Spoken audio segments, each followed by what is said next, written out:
O futsal, vôlei e handebol são modalidades que hoje já fazem parte da rotina esportiva indígena.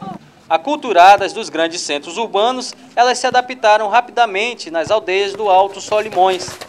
Nas Olimpíadas Indígenas, elas também fizeram parte do espetáculo. Mas como estão em fase de adaptação, muitas regras ainda não foram levadas à risca por aqui. Mesmo assim, as disputas foram acirradas.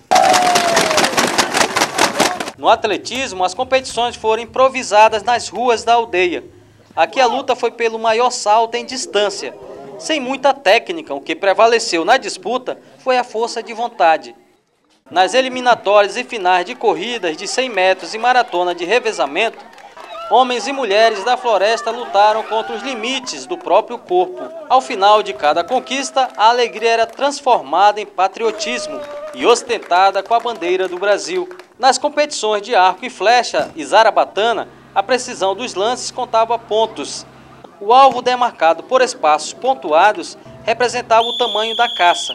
Quanto mais acertos no espaço menor, mais pontos conquistava o guerreiro. Recebe para ele matar anta, matar queixada.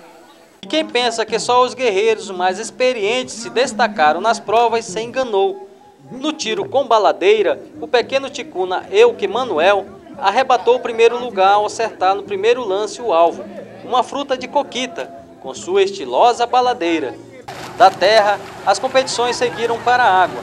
Diante de tanta beleza, não faltaram emoções. Na natação, índios e índias tiveram que atravessar o Igarapé Belém. As fortes braçadas ditaram o ritmo da competição. A torcida não arredou o pé do local. A expectativa girava agora em torno do duatlon. Eles queriam ver de perto os seus competidores em ação.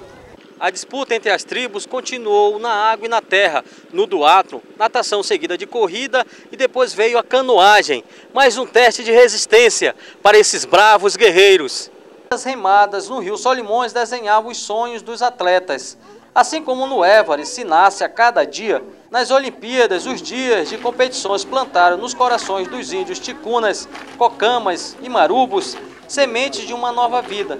Para Ticuna Nájala, o cocama Eudegardo e Marcos Marubo, a verdadeira conquista desses dias de competições foi a união entre as tribos.